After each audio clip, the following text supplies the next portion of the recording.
ஓம் சாந்தி. அவ்யக்தி பரிவாரத்துக்கு வரவேற்கிறேன். இன்றைய நாள் 3 லவ் மற்றும் லவ்லின் கடவுளுடைய அன்பு நம்மளை ஆற்றக்கூடியதாக இருக்கிறது. இப்போது மோகினி தேவியிடம் கேட்போம்.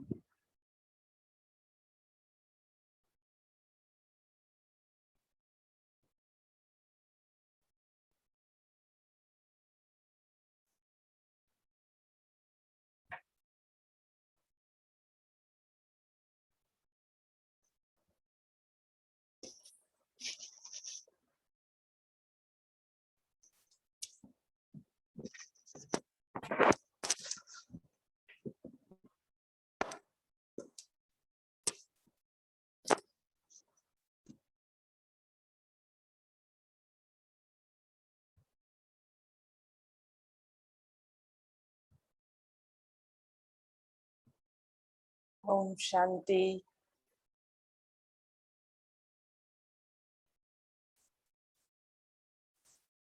சில நேரங்களில் கடவுளே அன்பே கடவுள் என்பார்கள் மக்கள். ஆனால் நாம் அந்த அன்பை அனுபவம் செய்கிறோம் அல்லவா? இப்பொழுது அந்த அன்பில் மூழ்கி இருக்க வேண்டும் என்பது கடவுளுடைய அந்த அன்பு எந்த அளவுக்கு உள்ளதோ அந்த அளவிற்கு நான் அதை பெற்று மற்றவர்களுக்கு பகிர்ந்தளிக்கின்றேன்.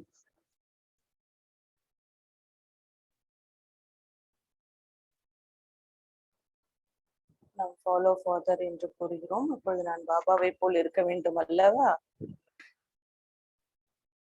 அன்பில் அந்த மூழ்கி இருக்கக்கூடிய லவ்லின் ஸ்டேஜினுடைய பலன் என்னவென்றால், முதலில் நான் அந்த அன்பில் மூழ்கி அவருடைய அன்பை நான் பெற வேண்டும். அது மற்றவர் மீதும் மற்றவருக்கும் அது உதவிகரமாக இருக்கும். இது ஒரு பயணம். இந்த ஆன்மீக பயணத்தில் ஒவ்வொரு தருணமும் பல நிகழ்வுகள் ஏற்படும், பல காட்சிகள் நம் முன் வரும். அதையெல்லாம் நாம் கடந்துதான் செல்ல வேண்டும். கடைசி நம் வாழ்க்கையின் கடைசி தருணம் வரை நாம் முயற்சி தான் ஆக வேண்டும் என்பதை நான் உணர்ந்துள்ளேன். நாம் வெற்றியாளர்களாக மாறி இருக்கிறோம்.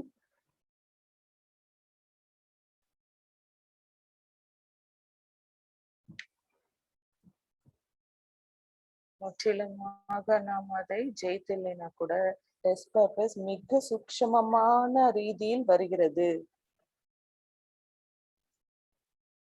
டெஸ்ட் பேப்பர் பாருங்க, சின்னதா காயப்படுது மற்றவர்களால.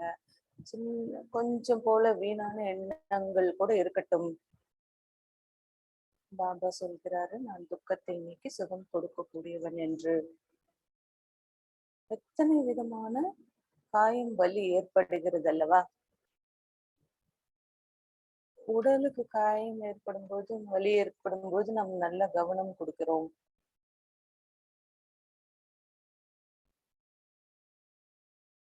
வில்லேஜ்ல ஒரு சிஸ்டர் சமைப்பதற்கு உதவி செய்வார்கள். அந்த காலத்தில், அந்த நாட்களில், கோவிடுக்கு முன் நான் சொல்கிறேன், 200 பேருக்கு சமைப்பார்கள். அவர்கள் அதை நன்கு விரும்பி செய்வார்கள் அந்த சமையல்.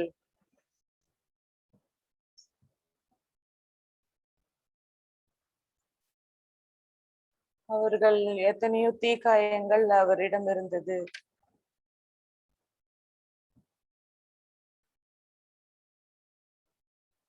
அவர்கள் குக் பண்ணும் பொழுது அந்த கரண்டி கிண்டும் பொழுது கை படுகிறது, அப்பொழுது காயம் ஏற்படுகிறது என்று சொன்னார்கள்.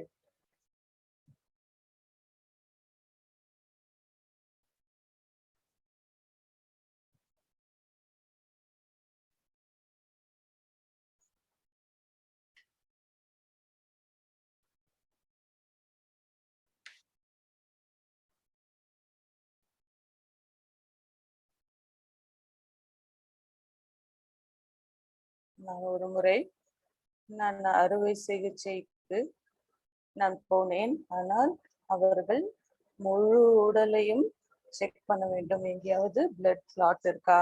ரத்தம் கட்டி இருக்கிறதா? என்று சொன்னார்கள். எங்கேயாவது கீழே விழுந்தோம்னா ரத்தம் கட்டிக்கும் இல்லையா? தவறு அதுவும் தவறான இடத்தில் பட்டால் அது ரொம்ப அபாயகரமாக இருக்கும் அல்லவாக. பிசிக்கல் ரீதியாக கூட சில நேரம் தீக்காயப்படுகிறது, சில நேரம் உள்காயம் ஏற்படுகிறது அல்லவா? சில நேரங்கள் நமக்கு அது அடிபட்டது கூட தெரியாமல் இருக்கும். அதே போல்தான் மனதிலும் கூட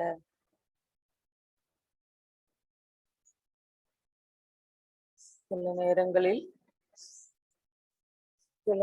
சிலர் அதை நம்புவார்கள், ஆனால் அது உண்மையாக இருக்காது.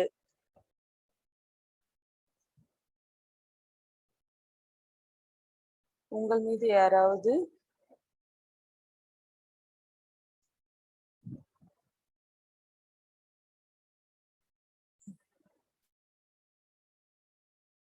உங்கள் மீது யாராவது பழி போட்டால் உங்களுக்கு கண்டிப்பாக உள்ளிருந்து ஏதாவது எண்ணங்கள் வந்துட்டே இருக்கும் அல்லவா? ஏனால் நீங்கள் காயப்பட்டீர்கள் அல்லவா? எனக்கு வாய்ப்பு கிடைக்கவில்லை, இது எனக்கு நடக்கவில்லை, இது போன்ற எத்தனை எண்ணங்கள் உள்ளுக்குள்.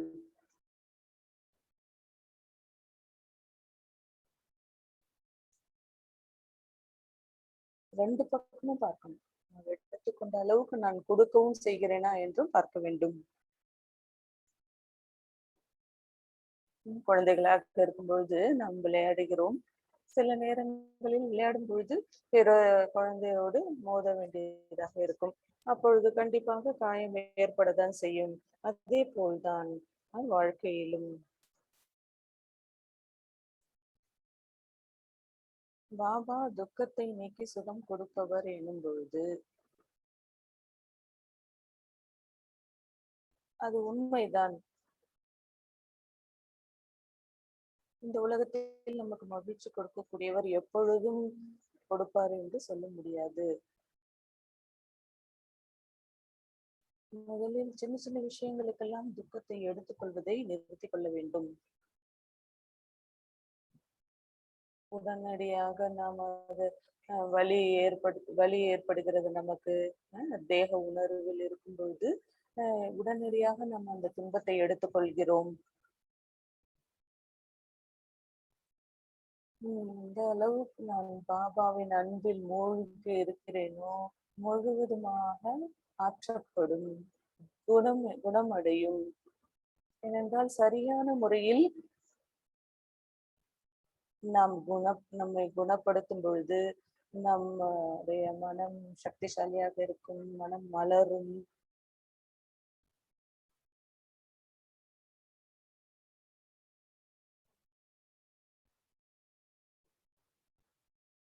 பக்கெட்ல ஓட்டை இருந்ததுன்னா எப்படி இருக்கும்? நீங்க எவ்வளவுதான் நீங்க நிரப்பினாலும் அது என்ன ஆகும்? குறையும் அல்லவா? அதே போலதான் இது போன்ற சின்ன சின்ன துன்பங்கள், வலி அல்லது காயம் நமக்குள் இருந்தால் நாம் சக்தியை அந்த வழியாக இழக்கிறோம்.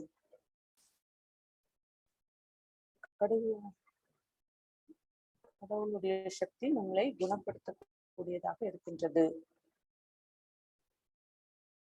நாம் தொடர்ச்சியாக தியான பயிற்சி செய்கிறோம். நாள் முழுவதும் கூட நாம் முயற்சிக்கிறோம். ஆனால் வெறும் பாபாவை நினைப்பது மட்டும் அல்லாமல் பாபாவின் நினைவில் மூழ்கி இருக்க வேண்டும். எந்த அளவுக்கு என்றால்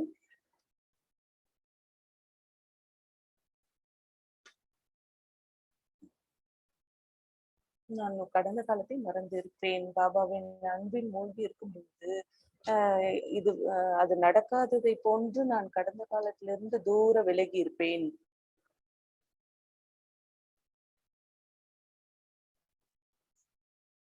கடவுளுடைய அன்பில் இருக்கும் பொழுது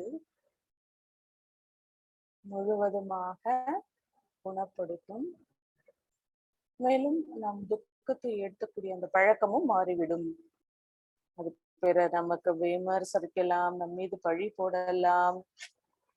நம்மை ஏற்றுக்கொள்ளாமல் இருக்கலாம், என்னவானாலும் சரி.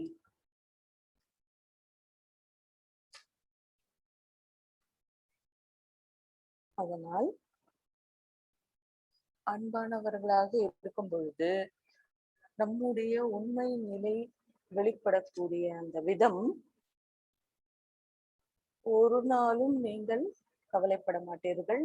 உங்களுக்கு காயம் ஏற்படாது பிறரால்.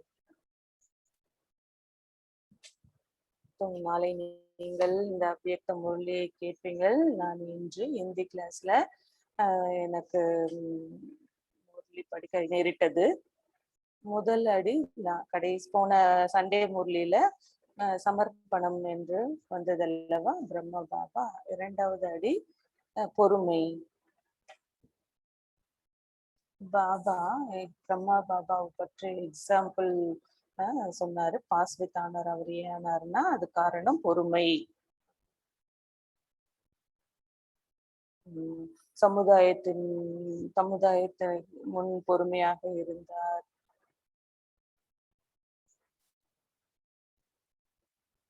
குடும்பத்தினருக்குள்ளேயும் பாபா குழந்தைகள் கூட எத்தனையோ விஷயங்கள் நடந்தது. சமுதாயத்தினர் முதலில் அவர்கள் எதிர்த்தார்கள். ஆனால் பாபா அனைத்தையும் பொறுத்து கொண்டார்.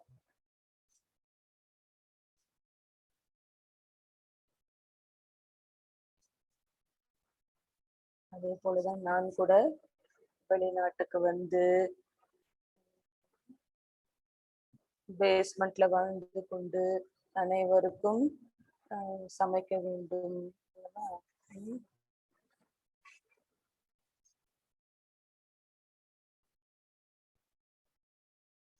எத்தனையோ முறை சென்டர் ஓபன் பண்ணும் பொழுது சகோதரிகள் அனைவருக்கும் சமைப்பார்கள். இன்னும் கூட எனக்கு அந்த அளவுக்கு சமைக்க தெரியாது.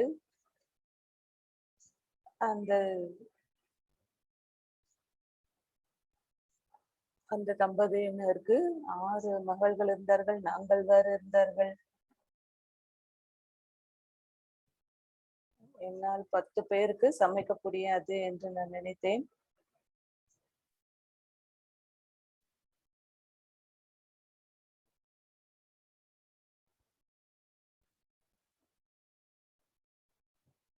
எல்லாருக்கும் தான் சமைக்கணும் இல்லையா, அந்த நேரத்துல வேற வழி இல்லை. நல்ல ஒரு உறவு முறையை ஏற்படுத்திக்கணும் இல்லையா. நாங்க எங்க தூங்கணும், நாங்க என்ன சாப்பிட்டோம், நாங்க என்ன செய்தோம், அடுத்த மாதம் என்ன நடக்கும்னு கூட தெரியாது. அதான் பாபாவை பார்த்தோம். அந்த ஸ்தாபனை காரியம் மிக பெரியது. எத்தனையோ தடைகள், எத்தனையோ கஷ்டங்கள் ஏற்படும். ஆனால் அந்த நேரத்தில் பாபாவினுடைய அன்பு போதையும் இருந்தது. அதனை நாங்கள் செய்தோம். இப்போது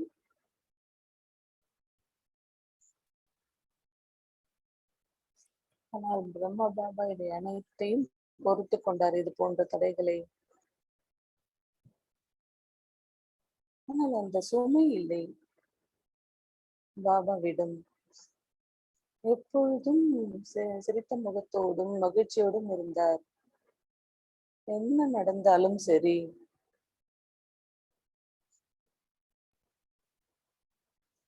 நாமும் அனைவரும் எந்த அளவிற்கு பாபாவின் அன்பில் இருக்க வேண்டும் என்றால், நாம் துன்பத்தை, அந்த சுமையை எடுத்துக்கொள்ளக்கூடாது, விமர்சனம் செய்வதை எடுத்துக்கொள்ளக்கூடாது நமக்குள்.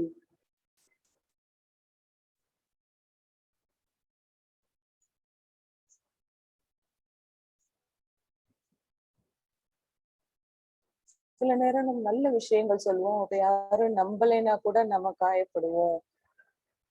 ஒவ்வொரு நாளும் இது போல நிறைய விஷயங்கள் நடக்கின்றது. நான் நினைக்கிறேன் இது கடைசி வரைக்கும் இருக்கும் என்று. போன வாரம் கூட நான் அனுபவம் பண்ணேன் ஒன்றை. அதுக்கப்புறம் நான் அதை உணர்ந்தேன், அந்த அனுபவத்தை.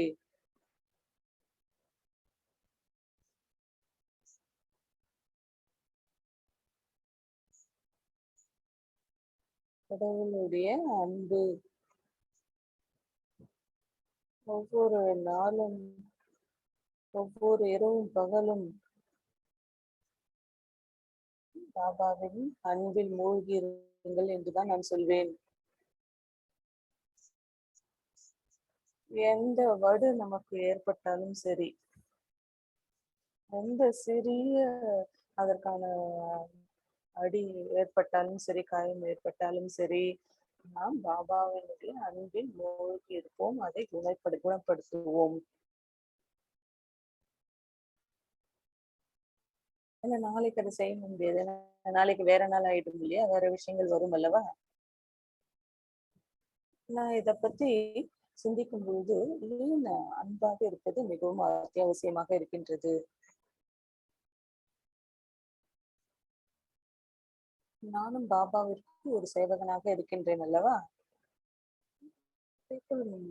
மக்கள் கண்டிப்பாக நம்மிடம் பிரச்சனைகளை, கஷ்டங்களை கொண்டு வருவார்கள்.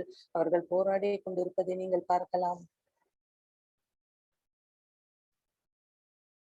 அதனால் என்னுடைய அன்போ அக்கறையோ ஏதோ ஒரு விதத்தில் அவர்களுக்கு ஆரப்படுத்தும் அல்லவா, குணப்படுத்தும் அல்லவா. பாபா தான் இதை செய்ய முடியும். ஆனால் எனக்குள் ஈஸ்வரிய அந்த அன்பு அவர்கள் ஆத்மாக்களுக்கு அவர்களுடைய துன்பத்தை நீக்க உதவிகரமாக இருக்கும்.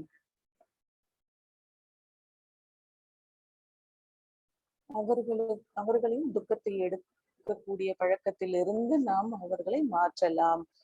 நம்ம பேசுவதால், நம்முடைய திருஷ்டியின் மூலமாக, நம்மளுடைய சொந்த வாழ்க்கையின் முறை மூலமாக. அவர்களிடமிருந்து நம்ம அந்த துக்கத்தை எடுத்துக்கொள்ள கூடாது அல்லவா. இது போன்று சின்ன சின்ன துக்கத்தை நாம முழு நாளும் எடுத்துக்கொண்டே இருந்தால், இரவு நேரம் யோசித்து பாருங்கள் எவ்வளவு பெரிய துக்க நிலை இருக்கும்.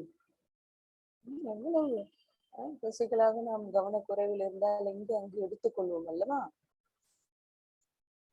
அதே போல்தான் அதனால் கடவுளுடைய அன்பில் மூழ்கி இருந்து நாம் குணப்படுத்திக் கொள்ள வேண்டும்.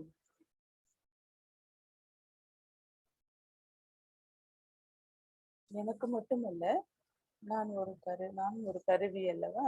அதனால் ஆத்மாக்கள் வருவார்கள், அவர்களும் இந்த அனுபவத்தை பெற விரும்புவார்கள். அது நடந்தும் இருக்கிறது. சில சதவிகிதம் தான், ஆனால் நாம் 100% இருக்க வேண்டும். ஏனால் ஒரு சரியாக நிமித்தமானவர்கள் என்றால் உலகத்தில் இருக்கக்கூடிய துக்கத்தையே நீக்குபவர்கள் என்று பாபா கூறுகிறார். அதனால் ஸ்தாபனையை அன்பின் அடிப்படையில் செய்வோம். அங்கு அனைவரும் மகிழ்ச்சியாக இருக்கக்கூடிய அளவிற்கு நாம் ஸ்தாபனை செய்வோம். அதனால இது ரொம்ப முக்கியமான தலைப்பு. எந்த தலைப்பு எடுத்தாலும் அதுக்கு நம்ம ஆரம்பிக்கிறோம், அதை முடித்துக் கொள்றோம், மறுபடியும் வேற எடுக்கிறோம். ஏன்னா நமக்கு வித்தியாசமான தலைப்பு தேவைப்படுகிறது இல்லையா. ஆனாலும் அந்த முயற்சியை நாம் தொடர்ச்சியாக செய்து கொண்டே இருப்போம்.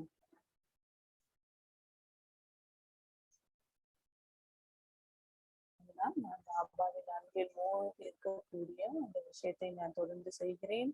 அப்பொழுது நம்ம ஆற்றப்படுவோம் அல்லது குணப்படுத்தப்படுவோம்.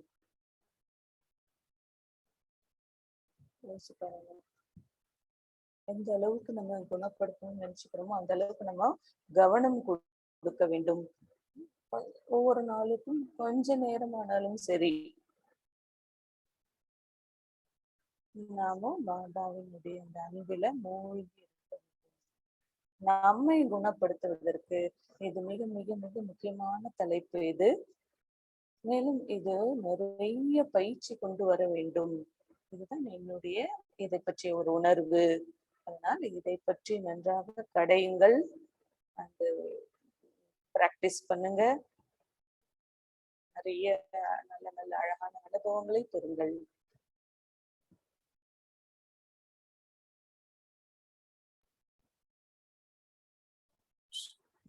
ஓம் சாந்தி.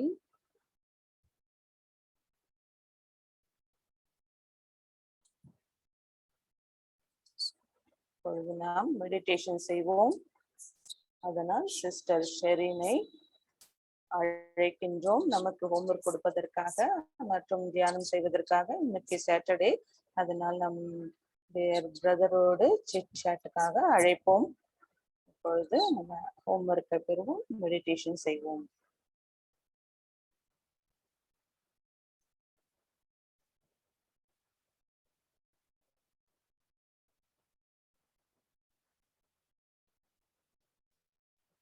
Good evening, Avyakti Parivar. Good evening, Didi. Om Shanti.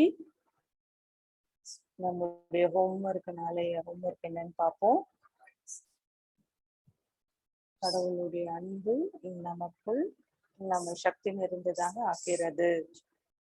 நான் ஆத்மா. கடவுளுடைய அந்த அமைதியான சூக்ஷ்மமான அன்பினுடைய அந்த அனுபவம் எனக்கு நிறைய சக்தியை அடைய அனுபவம் செய்கிறேன். இதுதான் நாளைய ஹோம்ஒர்க். இன்றைய ஹோம்ஒர்க்கிற்காக இப்பொழுது நாம் மெடிடேஷன் செய்வோம். காட்ஸ் லவ் நம்மை குணப்படுத்தும்.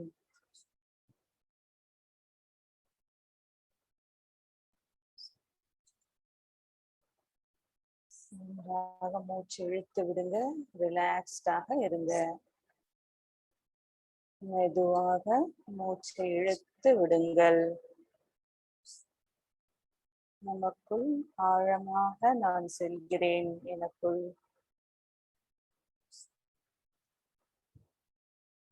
ஒவ்வொரு மூச்சிலும் நான் என்னை ஆழமாக எனக்குள் அந்த அமைதியான நிலைக்கு மெதுவாக செல்கிறேன், ஆழ்ந்து செல்கிறேன்.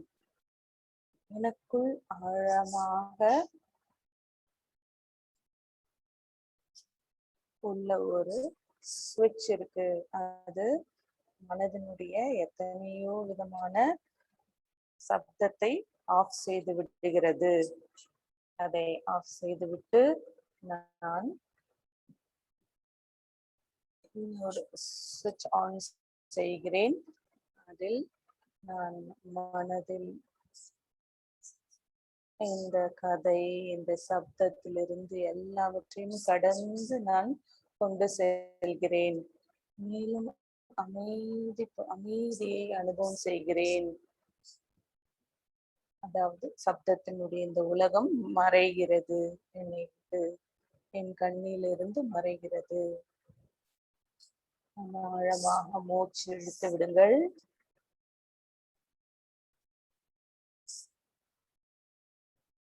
நான் என்னோடும் பாபாவோடும் மிக அமைதியான முறையில் கலந்து இருக்கின்றேன்.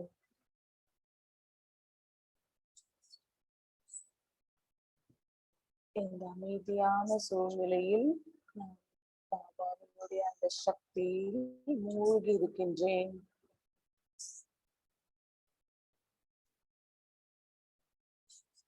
பாபா என்னெல்லாம் என்னோடு பகிர்ந்து கொள்ள விருப்பப்படுகிறாரோ அதன் மீது நான் கவனம் செலுத்துகிறேன்.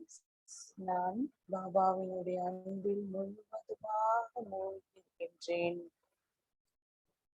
நான் பாபாவோடு, பாபா துக்கத்தை நீக்கி சுகம் கொடுக்கக்கூடிய பாபாவோடு நான் இப்பொழுது என்னை இணைத்துக் கொள்கிறேன். இந்த நிலையில் நான் இனி துக்கத்தை எடுத்துக் கொள்வதை நிறுத்திக் கொள்கிறேன். நான் அவற்றையெல்லாம் கடந்து இருக்கின்றேன். நான் இப்பொழுது எனக்குள் என்னை குணப்படுத்திக் கொள்கிறேன். இந்த குணப்படுத்தக்கூடிய இந்த விதம் மீண்டும் நான் அறியாத ஒரு நிலையை அனுபவம் செய்கிறேன். அதாவது இதுவரை எதுவும் நடக்கவில்லை என்பது போல்.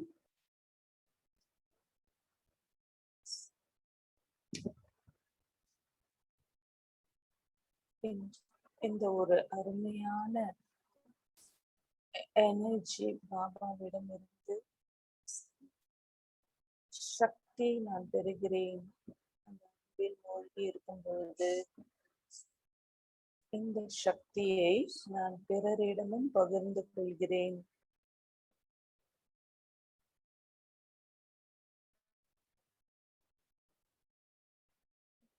பாபாவுடன் அன்பில் மூழ்கி இருந்து கொண்டு நான் மிகவும் பொறுமைசாலியாக மாறுகிறேன். எந்த விதமான காயத்திலிருந்தும் நான் கடந்து இருக்கின்றேன்.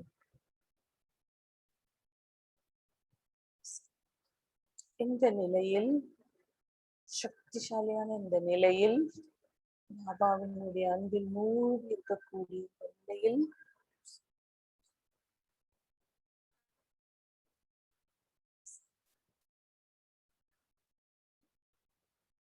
என் மூலமாக பாபாவினுடைய அந்த அன்பு மற்ற ஆத்மாக்களுக்கும் உதவி செய்கிறது. துக்கத்தை எடுக்காத ஒரு நிலையை ஏற்படுத்தி கொடுக்கிறது. மீண்டும் பாபாவோடு இணைத்துக் கொள்கிறேன்.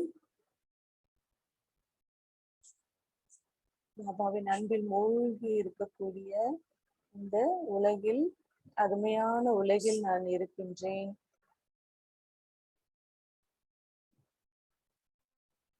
நான் என்னை மிக மிக மிக அமைதியான ஒரு நிலைக்கு என்னை அனுமதிக்கிறேன்.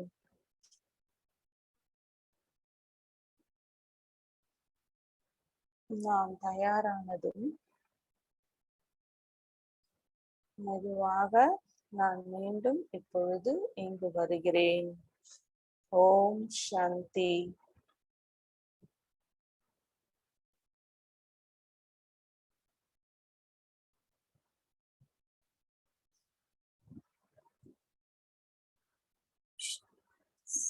சாந்தி.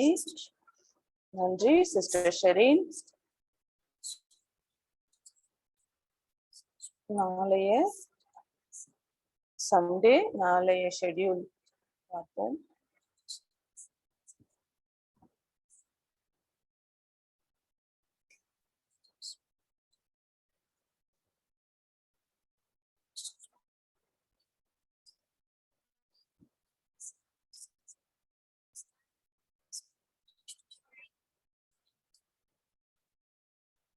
ஒரு டாபிக், இந்த டாபிக் தலைப்பு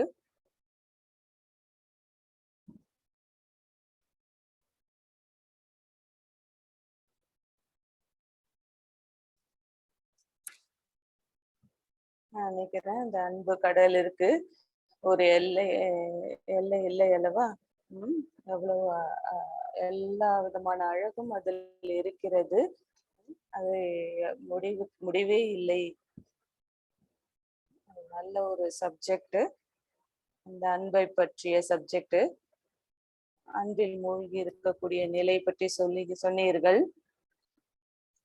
அதற்கான ரெசிபி காட்ஸ் லவ், அன்பில் இருக்கக்கூடியதுக்கு அதை நீங்கள் சொல்லுங்கள்.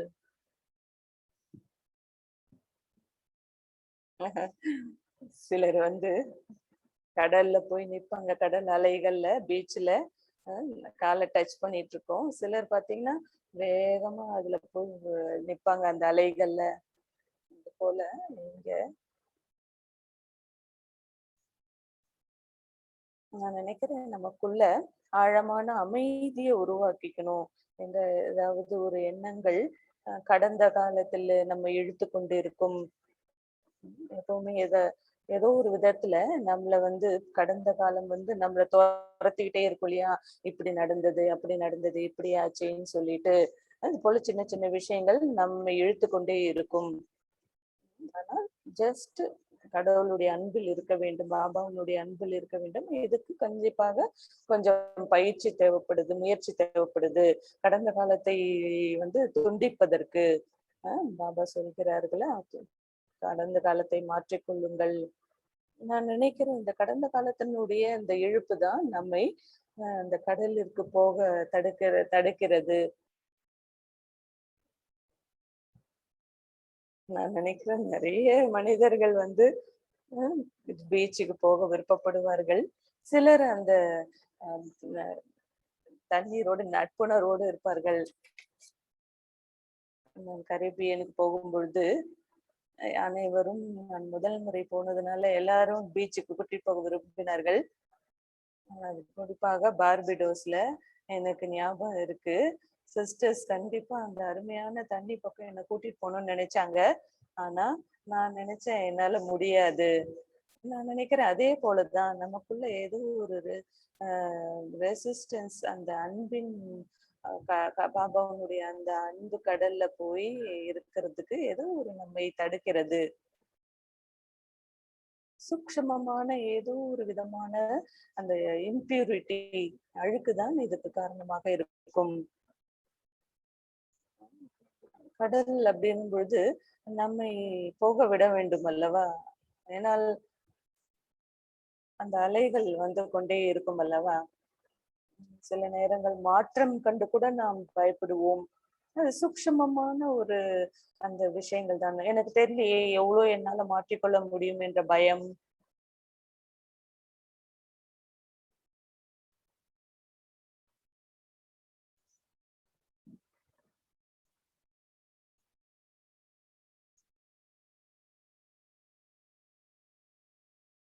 என்னுடைய புத்தியாகட்டும், அதை தெய்வீகமாக வச்சிருக்க வேண்டும். என்னுடைய பகுத்தறியக்கூடிய சக்தி, அஹ் யாரையும் ஜட்ஜ் பண்ணி கொண்டு இருக்கக்கூடாது. இத நான் வந்து எத்தனையோ காலமாக இதை தக்க வைத்துக் கொள்ள நான் முயற்சி செய்கிறேன். என்னால் நான் எப்பவுமே ஜானகியை பார்ப்பேன். தாதிகளை பார்ப்பேன். எப்படி அவர்கள் எல்லாவற்றையும் கடந்து நியூட்ரலாக இருக்கிறார்கள். அதையெல்லாம் தக்க வைத்துக் கொள்வது நான் எப்படி இருக்க வேண்டும் என்று யோசித்தேன். எதனுடைய ஆதிக்கத்திலும் பாதிப்பிலும் நான் வரக்கூடாது.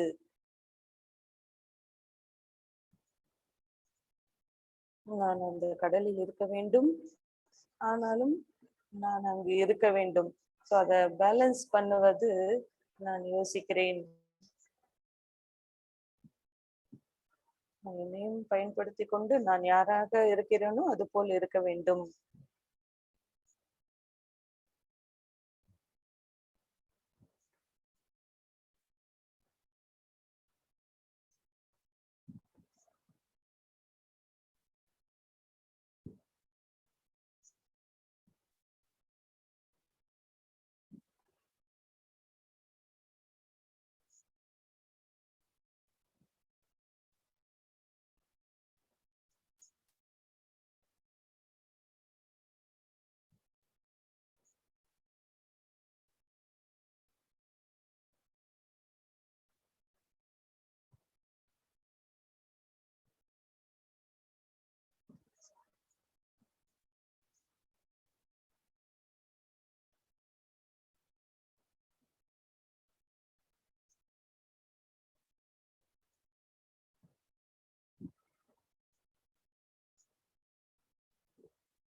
இந்த பீச்சுக்கு கடலுக்கு போறதுக்கு எத்தனையோ பேர் போவாங்க. என்னால முடியல. ஆனா பாபாவுடைய இந்த அன்பு கடல்ல நான் மூழ்கி இருக்கிறேன். எனக்கு முற்றிலுமாக அதில் மூழ்கி இருக்கிறேன். தன்னை மறந்து. கண்டிப்பா எல்லாருமே அஹ், அன்பினுடைய அனுபவங்கள் கண்டிப்பாக இருக்கும் அல்லவா?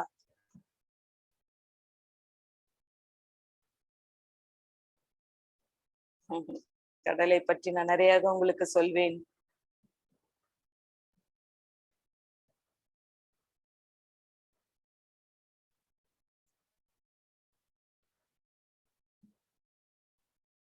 அன்பில் மூழ்கி இருக்கும் போது முற்றிலுமாக தன்னை மறந்து இருப்போம். உலகம் என்ன சொல்லுது, எந்த பயமும் இருக்காது அல்லவா? நம்ம கூட ஞானத்தின் ஆரம்பத்தில் எதை பத்தியும் நான் கவலைப்படவே இல்லை. மக்கள் என்ன சொல்வார்கள், அவர்கள் எப்படி என்னை பார்க்கிறார்கள், அஹ் பயமா, இருளா, எதை பத்தியும் நம்ம கவலைப்படுறது இல்லையா? நான் நினைக்கிறேன் அதுதான் வந்து கடவுளுடைய அன்புன்னு நான் சொல்வேன். எதை பத்தியும் நம்ம அங்க வந்து யோசிக்கல அல்லவா?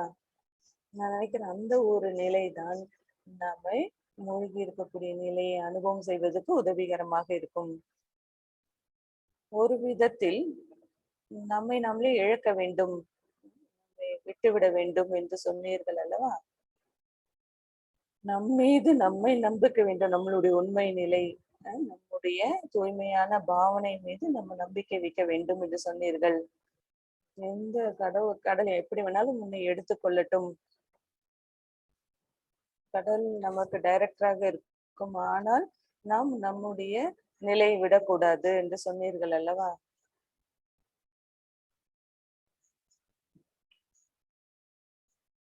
சிலர் உங்களுக்கு ஏதோ ஒரு காரணத்தினால் உங்களுக்கு சப்போர்ட் செய்து கொண்டு இருப்பார்கள் அல்லவா?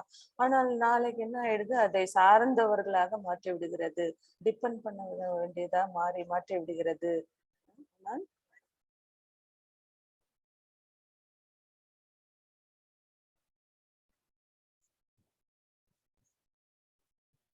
ஆனால் நான் மிகவும் கவனமாக இருப்பேன் இந்த விஷயத்தில். சுயத்தில் நிலைத்திருக்க. அந்த வெற்றி அனைத்தும் பாபாவால் ஏற்பட்டது என்பதை இந்த ஒரு ஆஹ் ஆழமான இந்த ஒரு வேல்யூ அல்லது இந்த ஒரு புரிதல் நமக்கு தேவை. வேறு எதன் மீதும் நம் பாதிப்பை நமக்குள் ஏற்படுத்திக் கொள்ளக்கூடாது. இதுதான் இந்த சில விஷயங்கள் தான் நான் கவனம் செலுத்துகிறேன். இன்னைக்கு நான் இதை கற்றுக்கொண்டேன் என்று என்னுடைய இந்த நாளினுடைய அனுபவம் என்னவாக இருந்தது, இன்னைக்கு என்ன விஷயங்கள் தூண்டுதலாக இருக்குது, இன்னைக்கு என்னென்ன புது ஐடியாஸ் இருந்தது என்று நான் அதை பற்றி யோசிப்பேன். சோ அதாவது இன்னைக்கு உங்களுடைய புதுசாக கொடுக்கப்பட்ட அசைன்மெண்டுடைய சைடு எஃபெக்ட்ஸ் பத்தி நீங்க யோசிக்கிறீங்களா? இன்னும் கூட கோவிட்னுடைய 3வது வேவ் இருக்கு. லாக்டவுன் மறுபடியும் ஏற்பட்டு விட்டது. லைட்ஸ் எல்லாம் க்ளோஸ் ஆயிருக்கு. அதனால் இன்னும் சில மாதங்களுக்கு இன்னும் எதுவும் ஆக்டிவிட்டிஸ் இருக்காது. டாக்டர் பிரதாப் சொன்னாரு, கொஞ்சம் அங்கேயே இருங்க இன்னும் கொஞ்ச நாளைக்கு என்று சொன்னார்.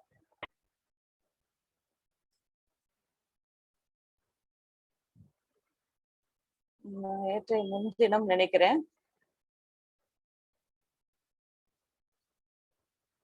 ஒரு குணம் நமக்குள் 80% 90% இருந்தால் டிராமா ஒரு சூழ்நிலை கொண்டு வரும், நம்மை அதை 100% கொண்டு வருவதற்கு 100% வரும். 300% எப்படி வரும்? நான் என்ன சொல்கிறேன்னா, நீங்கள் அதுக்காக முயற்சி செய்ய வேண்டும்.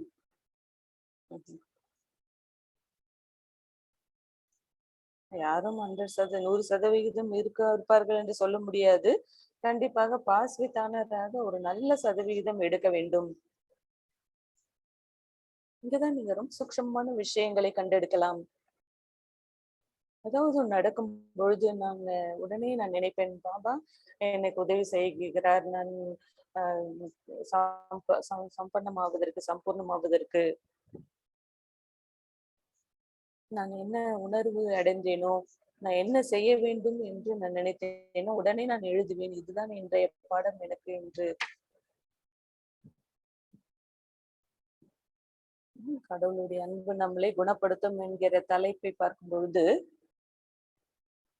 சில நேரங்கள் சின்ன காஸ் அண்ட் எஃபெக்ட் ஏற்படும். சில நேரங்கள் சில மக்கள் தனக்குள் ஏதோ ஒரு அடைப்பு இருப்பதை உணர்வார்கள். கண்டிப்பாக பாபாவினுடைய அன்பு அவர்களுக்கு உதவிகரமாக இருக்கும். ஆனால் அவர்கள் காயப்பட்டதினால் அவர்கள் பாபாவின் இடம் அந்த இணைப்பை ஏற்படுத்திக்க முடியவில்லை. அவர்கள் விரும்புகிறார்கள், ஆனால் அந்த காயப்பட்டதனால் அவரால் அதை செய்ய முடியவில்லை. இதை எப்படி முடித்துக் கொள்வது? சிலர் ஹாட் காஃபி குடிக்க விருப்பப்படுவார்கள் இல்லையா? சில நேரம் குடிக்கும் பொழுது அது ரொம்ப சூடா இருந்ததுன்னா நம்ம நாக்கு காயப்படும் அல்லவா? ரொம்ப ஹாட்டா இருக்கே, கொஞ்ச நேரம் வெயிட் பண்ணி அப்புறம் குடிக்கலாம்னு சொல்லுவோம் இல்லையா?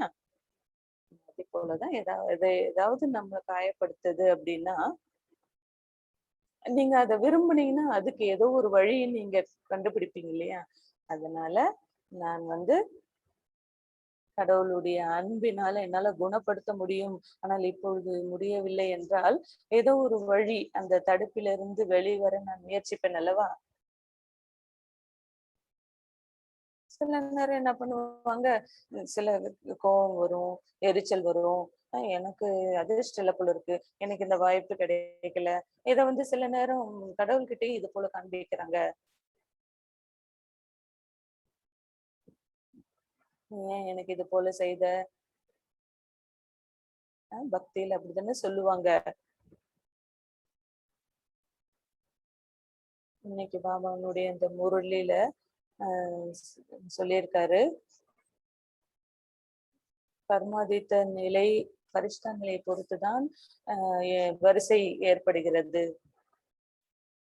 யார் இந்த வரிசை எண்ணை கொடுக்கிறார்கள்? ஏன் இவங்க தான் அதுக்காக தேர்ந்தெடுக்கப்படணுமா? ஏன் எனக்கு அந்த சான்ஸ் கொடுக்க முடியலையா? நான் இதை பற்றி யோசிக்கும் பொழுது, அது என்னுடைய முயற்சியை பொறுத்து இருக்கிறது என்று சொல்வேன். எந்த அளவுக்கு அந்த சம்பூர்ண நிலையை நோக்கி நான் செல்வேனோ, அந்த நம்பர் எனக்கு கிடைக்கும். ஆனால் இப்பொழுது சிலர் இன்னும் வரைக்கும் மற்றவர்களை அதுக்காக ப்ளேம் பண்ணுவார்கள். தன்னையே ப்ளேம் பண்ணிக் கொள்வார்கள். இதுதான் சில சில உள்ளுக்குள்ள தடைகள், தடுப்புகள் இருக்கின்றது.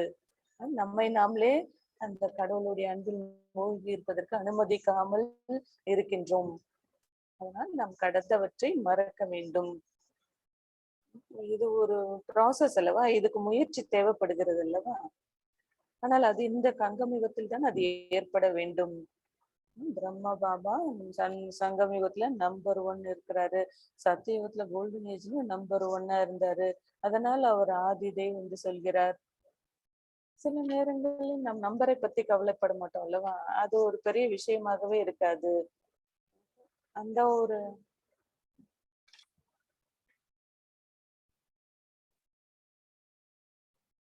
ஆனா எனக்கு அந்த நம்பர் வாங்க பிடிக்கவில்லை.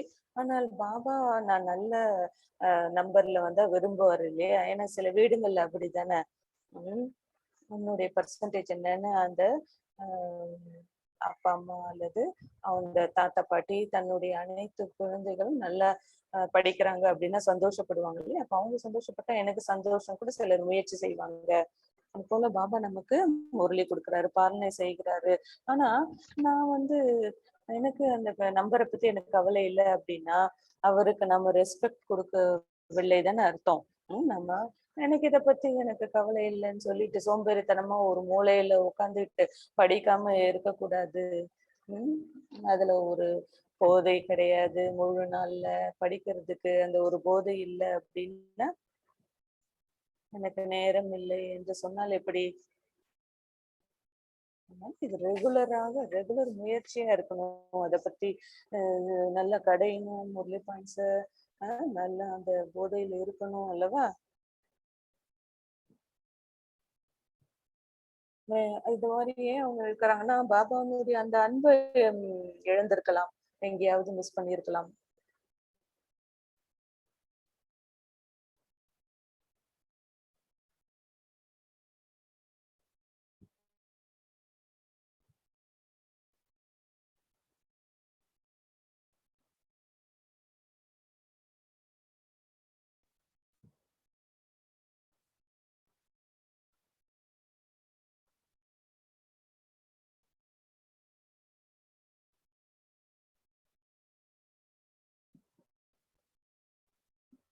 நம் நம்மை சுற்றி இருக்கிறது அந்த பாபாவினுடைய அன்பு. ஆனால் நமக்கு அதை பற்றி ஒரு விழிப்புணர்வு இல்லை என்று சொல்லலாம் அல்லவா?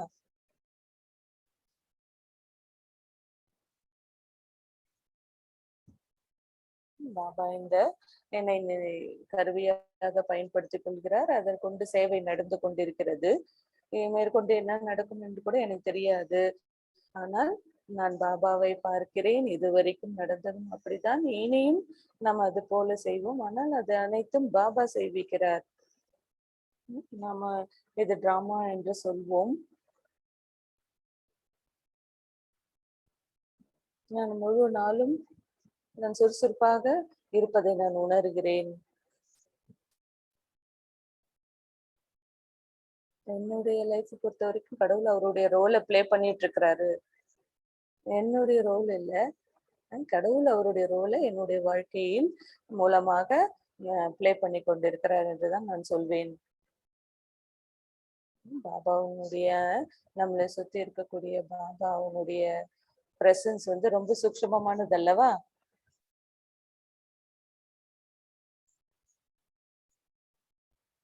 கண்டிப்பா பாபாவினுடைய காரணத்தினாலதான். வேற யாரும் இத நம்ம மூலமா செய்ய முடியாது அல்லவா?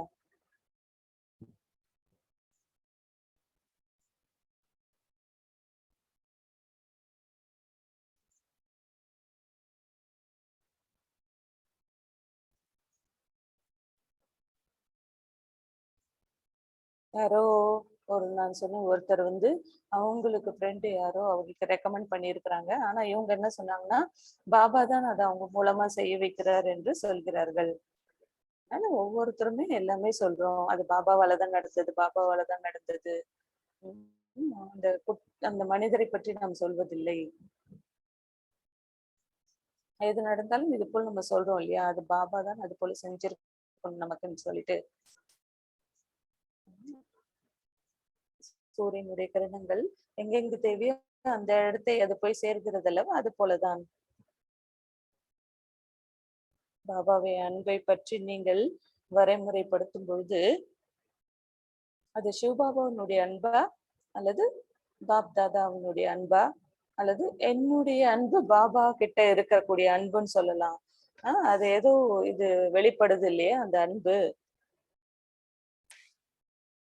உங்களால அது கண்டெடுக்க முடியுதா? இதுல பாபாவினுடைய அன்பா? சிவபாபாவினுடைய அன்பா? அல்லது என்னுடைய அன்பு பாபாவின் மீதா? ம். இது ஒரு இலை கலந்த ஒரு சப்ஜிய நீங்க வந்து என்ஜாய் பண்ணிட்டு இருக்கீங்க இல்லையா?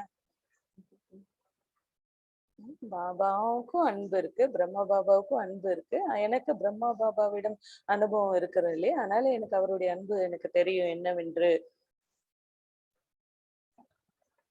நான் எதுக்காக வாழ்ந்துட்டு இருக்கிறேன்? நான் இங்க எதுக்காக இருக்கிறேன்? இந்த பாபாவினுடைய அன்பை தவிர வேற எதுவுமே இல்ல அங்க.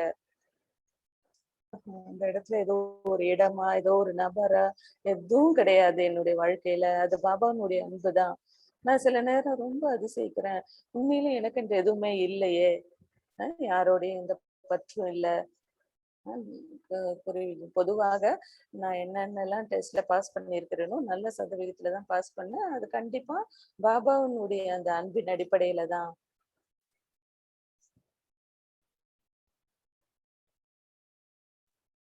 ஒரே ஒரு பாபா கிட்ட தான் அந்த அன்பு இருக்கு.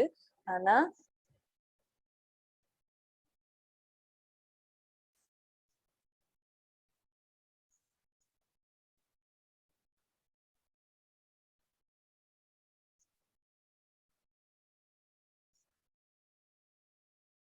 சில நேரம் நாம் செய்யும்பொழுது, மனிதர்கள் இதை ஏற்றுக்கொள்ள மாட்டார்கள். ஆனாலும் நான் செய்திருக்கிறேன் என்று யோசிப்பேன். இருந்தாலும் நான் இதை செய்து தானே ஆக வேண்டும் என்று யோசிப்பேன்.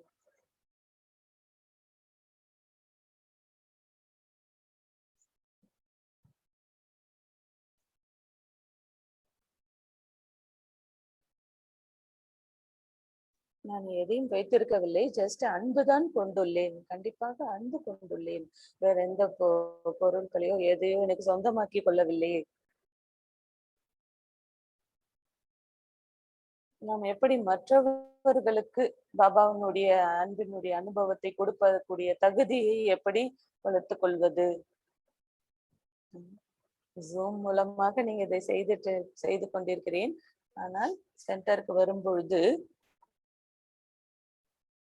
நான் நினைக்கிறேன் கடவுளுடைய அன்பை அனுபவமாக கொடுப்பதுதான் இருக்கிறதுலே பெரிய பரிசு என்று.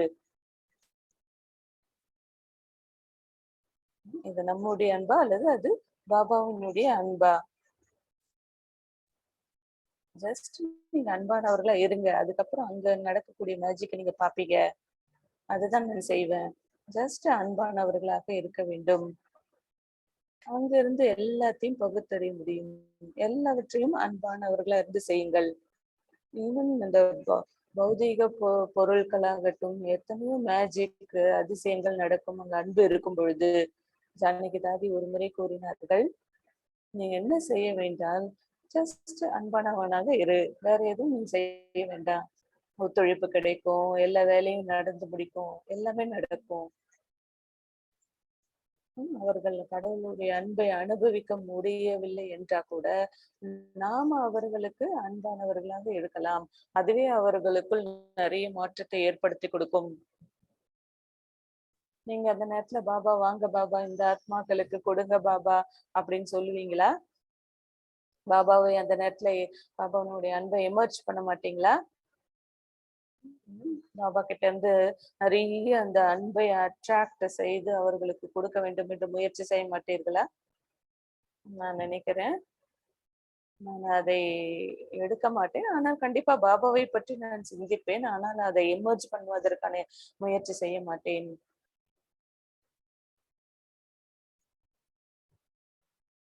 நான் நினைக்கிறேன் நம்ம அந்த ஒத்த குணங்கள் இருக்கும் பொழுது பாபா நம்ம மூலமாக கண்டிப்பாக கொடுப்பார். நான் அன்பானவர்களா இல்லை என்றால் பாபா நம்மை பயன்படுத்திக் கொள்ள மாட்டார் அல்லவா?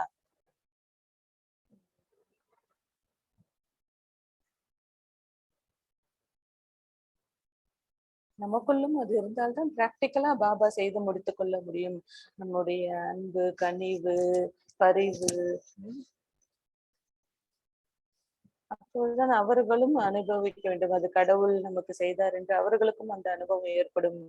இன்னைக்கு கூட சொன்னாங்க, "நான் ரொம்ப நன்றி நன்றி உணர்வு உங்க மீது ஏற்படுதுன்னு" சொல்லும்பொழுது நான் சொன்னேன், "இல்ல பாபா அது பாபா என் மூலமாக செய்தார்" என்று சொன்னேன். அவர்களும் உணர்வார்கள். கண்டிப்பாக ஆத்மா உணரும் இது கடவுளுடைய அன்புதான் என்று.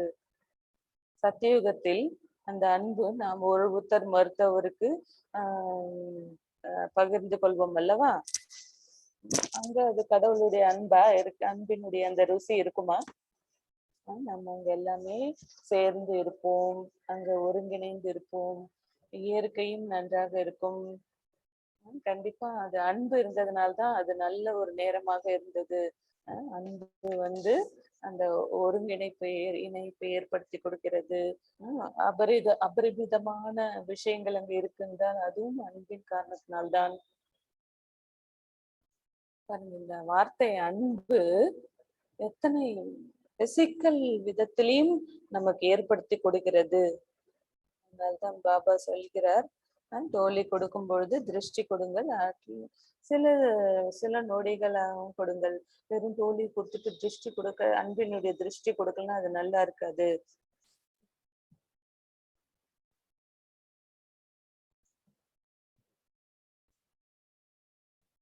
எனக்கு ஞாபகம் இருக்கு. ஒரு முறை ஒரு சிஸ்டர் சொல்றார்கள், எனக்கு ராதே ஜானகியினுடைய திருஷ்டி எனக்கு ரொம்ப பிடிச்சிருக்கிறது என்று சொன்னார். ஆனால்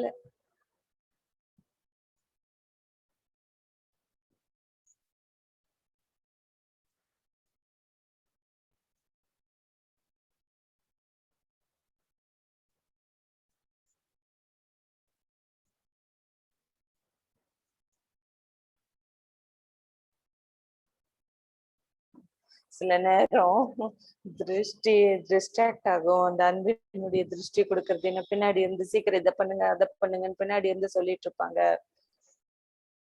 ஒரு முறை அவங்க ரொம்ப சந்தோஷப்பட்டாங்க அந்த திருஷ்டி பெறுவதற்கு. ஏன்னா அந்த தோழிக்காக யாரும் அங்க வெயிட் பண்ணல இல்லையா? சிலரு காத்திருப்போம் தோழிக்காக. ஆனா பாத்தீங்கன்னா அது அன்பினுடைய திருஷ்டிக்காக தான் அங்க வெயிட் பண்ணிருப்போம். அப்புறம்தான் தோழி.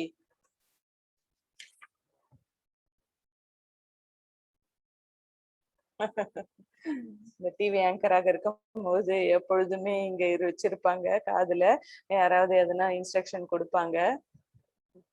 அது போல கண்டிப்பா எனக்கு இது எல்லாருமே காதுல வந்து சொல்லுவாங்க சில நேரம். நம்ம அத கேட்க முடியாது.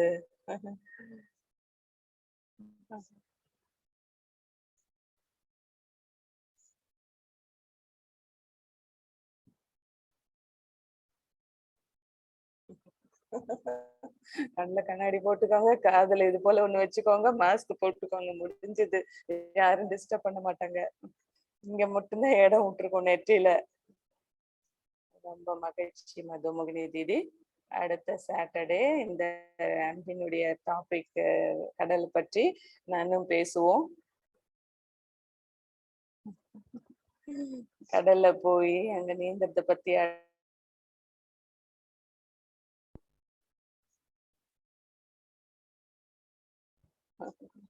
கண்டிப்பா, கண்டிப்பா.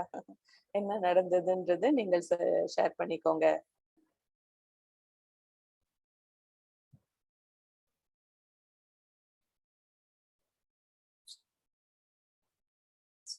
Thank you dear Eric brother and தீதி. ரொம்ப அருமையான ஷேரிங்கா இருந்தது. இந்த காதுல வச்சுக்கிறத பத்தி சிலது நான் சொல்ல விருப்பப்படுறேன்.